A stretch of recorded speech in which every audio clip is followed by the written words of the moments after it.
Bonjour à tous et bienvenue à cette toute première Web TV Caractère.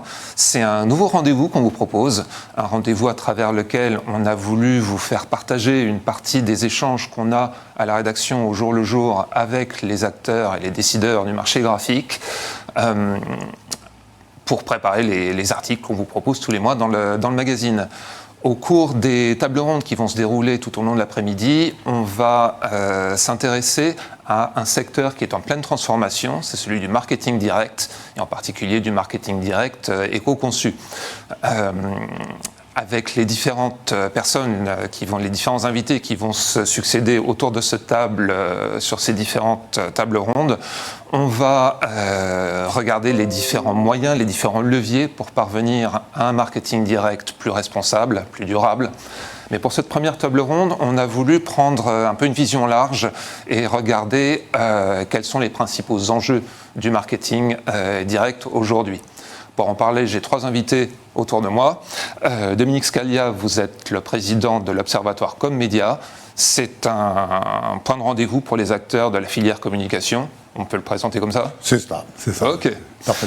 Éric Trousset, vous êtes président de l'IREP. Également une association professionnelle dans le secteur de la communication, et puis vous êtes aussi directeur des relations extérieures de la BU Média de la Poste. Soyez le bienvenu également. Et puis Jonathan Laloum, vous êtes vice-président de DMA France. C'est un organisme de référence sur le marketing direct, et en particulier sur le marketing multicanal. Absolument. Et Bonjour. puis vous êtes aussi directeur du développement du groupe Diffusion Plus. Tout à fait. Dominique Scalia, j'ai envie de démarrer avec vous. Quels sont les principaux enjeux du marketing direct aujourd'hui ? Les acteurs du secteur, quand ils se lèvent le matin, ils pensent à quoi ? Alors, d'abord, merci de cette invitation. D'abord, je voudrais resituer le marketing direct dans son environnement, qui est l'environnement industriel et l'environnement de la communication au global. Rapidement, quelques chiffres, et mon ami Eric sera probablement complété, sinon peut-être me contredire sur certains points. C'est aujourd'hui plus de 40 milliards. Aujourd'hui, la place de la filière industrielle, c'est plus de 40% du poids économique du marché de la communication en France. Moi, c'est ça que je souhaite vraiment vous faire passer comme message important. Et on ne met pas assez donc, la filière industrielle, et notamment le marketing direct, au cœur de la communication. Donc, si j'étais acteur de la communication, effectivement, je militerais pour ce point-là, ce qui me paraît un élément déterminant. Ok, donc un poids lourd dans le monde de la communication, mais alors du coup, les enjeux, c'est quoi aujourd'hui ? Les enjeux, c'est quoi ? C'est aujourd'hui un formidable média de performance, d'écoute, d'attention, et un média peut-être pas encore connu ou reconnu par les grandes marques. Et là, on a un très gros travail à opérer pour montrer la place grâce à un élément clé, selon moi. C'est le retour sur investissement pour les grandes marques et les grands annonceurs. D'accord. Jonathan Laloum, même question. Les grands enjeux du marketing direct aujourd'hui, c'est quoi ?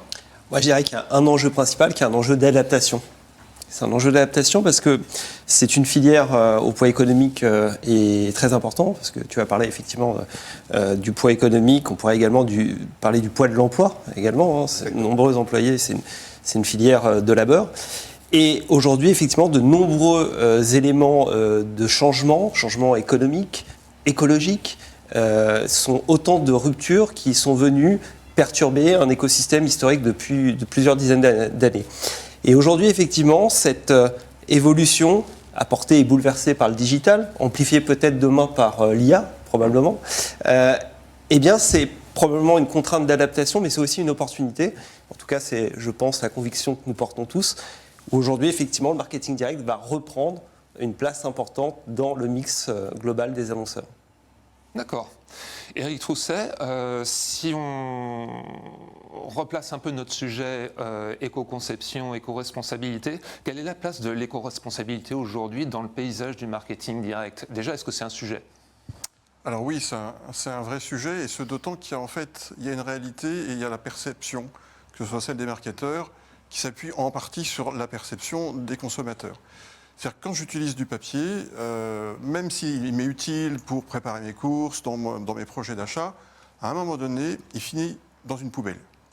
Et donc quand on interroge les consommateurs, la même personne qui a 5 minutes vous aura dit « c'est super utile, j'en ai besoin, je suis allé en magasin avec », Ben oui, mais je l'ai jeté, c'est quand même pas très écologique. Et c'est là où il y a un vrai défi pour toute la profession, c'est comment remettre au centre du débat le fait qu'utiliser du papier, d'abord la filière papier, elle est extrêmement bien organisée, que plus de 70% du papier est recyclé, et c'est la matière qui est la plus recyclée. Enfin, c'est Citeo qui nous le dit. Donc il y a des vérités qui ne sont pas sues, et du coup, les marketeurs, a fortiori les plus jeunes, qui ne pensent déjà nativement que très digital, ben, on part avec un déficit d'image.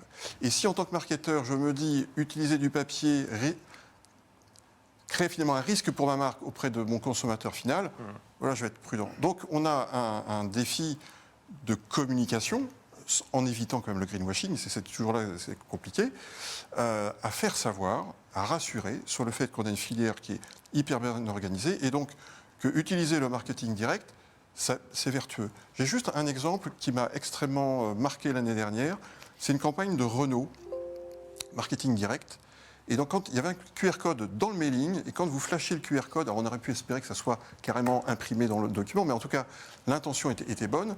Quand vous flashez le QR code, Renault, avec son agence Epsilon, vous expliquait pourquoi le fait que vous ayez un document papier n'était pas contre l'écologie.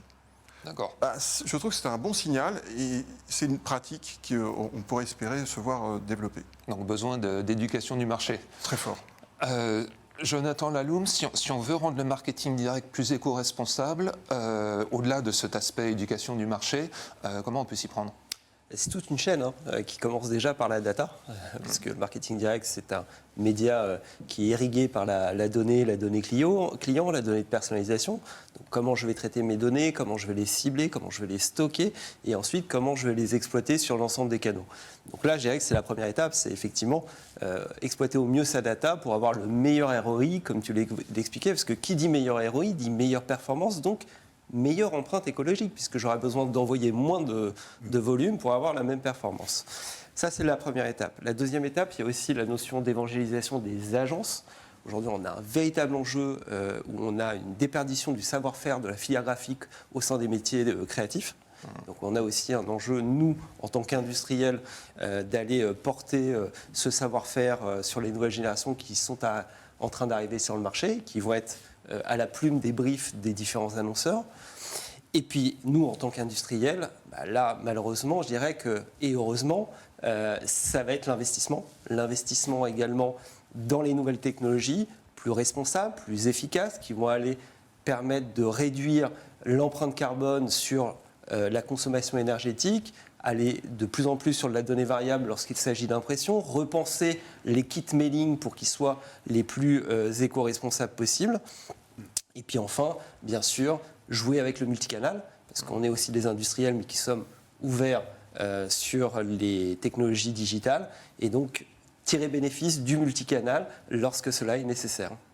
Alors, vous me parlez de multicanal, vous disiez tout à l'heure un meilleur contrôle, un meilleur usage de la data permet de mieux cibler et d'envoyer moins. Ouais. Quelque part, je vais me faire un peu l'avocat du diable ici. Si on veut être vraiment le plus éco-responsable possible, finalement, est-ce qu'il ne faut pas mieux digitaliser ? Je veux dire, on arrête le papier, plus de routage, plus de papier recyclé, plus d'encre dans les filières de retraitement, on envoie des mails et tout le monde est content. Qu'est-ce que vous en pensez, Jonathan Laloum ? Ce serait si simple. Ce serait si simple et moins cher. Donc effectivement, ce serait une solution miracle. C'est malheureusement un mouvement de fond qu'on a subi pendant de nombreuses années, qui est en train de se contrebalancer, puisque l'éveil des consciences sur la pollution numérique est en train d'émerger heureusement au sein de la population, au sein du consommateur, mais également des annonceurs. Donc là aussi, on va plutôt prôner le juste équilibre, tirer le meilleur parti, faire attention également sur la partie numérique, la façon dont on opère les campagnes, dont on stocke les données, dont on stocke les documents, les messages. On sait qu'aujourd'hui, un email, nos boîtes sont complètement harassées d'emails tous les jours, et qu'un email est stocké 24, 36, 48 mois sur un serveur chez Google. Ouais, c'est vrai. Il y a un vrai enjeu également sur le numérique. Donc nous, notre réponse, ça ne va pas ce sera évidemment de combiner les deux environnements, bien sûr. Éric Trousset, vous voulez compléter ? Oui, on a, effectivement, je suis tout à fait d'accord avec ce que dit Jonathan. On a, à la Poste, fait il y a 3 ans maintenant, une analyse de cycle de vie avec un cabinet indépendant qui est Cantis, où on a pris des vraies campagnes, print et des campagnes d'email, des campagnes vidéo aussi, pour justement mesurer de la conception jusqu'à la consommation, enfin jusqu'à l'usage par le consommateur de ces campagnes. Et le but, c'était de mieux comprendre les impacts et là où on pouvait les uns les autres agir. Jonathan parlait de la data. Il y a encore des campagnes de marketing direct qui vont générer 10-15% de plis non distribués. C'est pas normal. Ouais. Donc, certes, c'est un investissement de la part de la marque, mais si au bout du bout, c'est 15% qui finissent pour le coup dans la nature, enfin qui sont détruits, donc c'est un impact écologique, c'est un impact financier aussi pour la marque. J'ai payé de la matière, du routage, du timbre, tout ça pour rien. Donc ça fait partie de l'éducation. Nous, la Poste, on a aussi pris notre part. On sait qu'on pèse à peu près 10% de l'impact global d'une campagne de marketing direct. Donc, à nous d'agir. Ça passe par exemple par l'électrification de la flotte des véhicules. On essaye aussi de réduire notre empreinte sur toute notre partie industrielle, parce que quand les routeurs nous amènent les documents, ça repasse par des machines, donc il faut réduire la consommation électrique, réduire l'artificialisation des sols. Donc on a tous effectivement notre part. Mais ce que cet ACV nous a montré, c'est que les choses étaient moins triviales, que le digital et mieux que le papier. Bien sûr que si vous faites un gros catalogue, à un moment donné, la consommation de matière va créer un point de bascule. Maintenant, et je reviens sur ce que disait Jonathan, c'est très juste, le stockage des emails, ça paraît anodin, on ne se pose pas la question, ça je verrai plus tard, et puis des années après on se dit, non, j'avais ça. Sauf que cumuler, et c'est tout le côté soi-disant immatériel du digital, en fait c'est matérialisé, mais ça ne se voit pas pour le consommateur, des data centers, il faut de l'eau pour les refroidir, enfin, j'en passe et des meilleurs.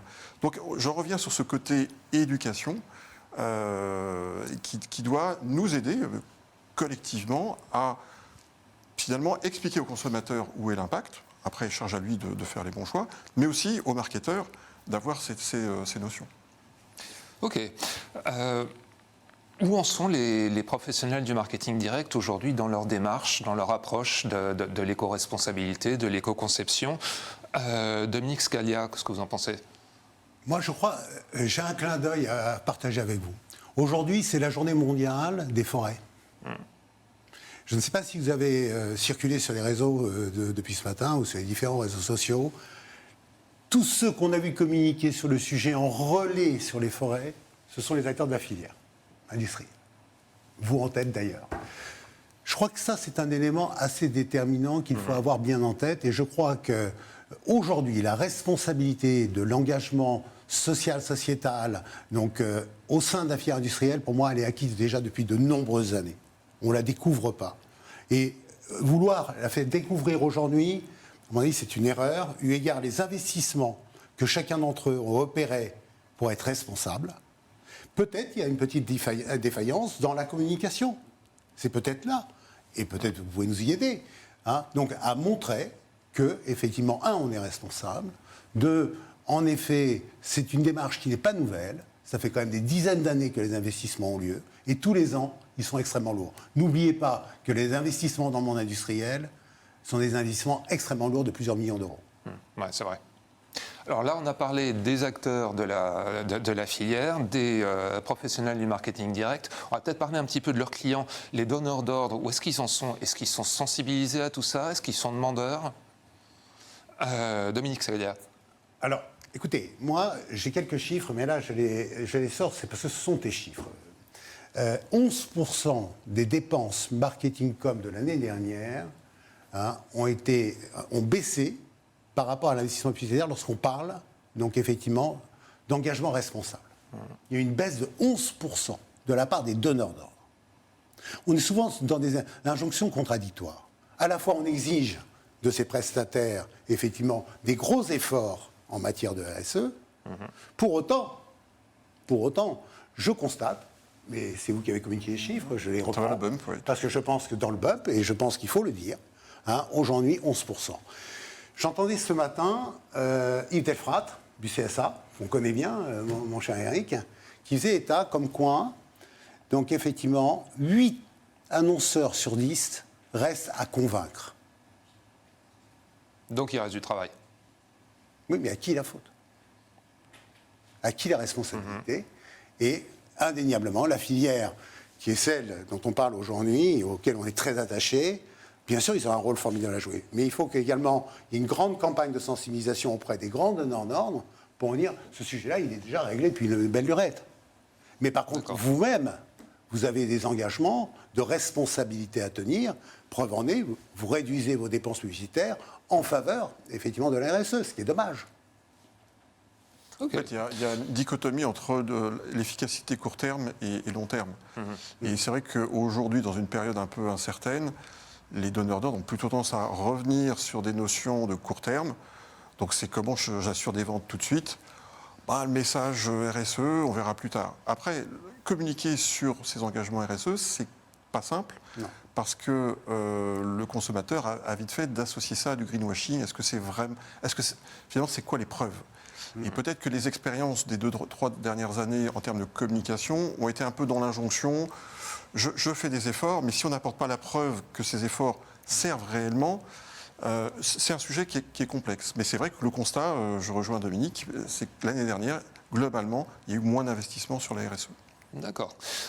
Jonathan Laloum, j'aimerais avoir votre avis là-dessus aussi, parce que moi, je vois beaucoup de grandes entreprises qui se sont engagées dans une démarche RSE, qui se font auditer par des agences de notation RSE. On parle souvent de notation EcoVadis, il y a d'autres organismes aussi. La constante, c'est qu'à chaque fois, ces entreprises doivent associer leurs fournisseurs à leur démarche RSE. Est-ce que ça, vous le voyez chez vos clients? Est-ce qu'ils sont demandeurs? Tous les jours, on le voit tous les jours.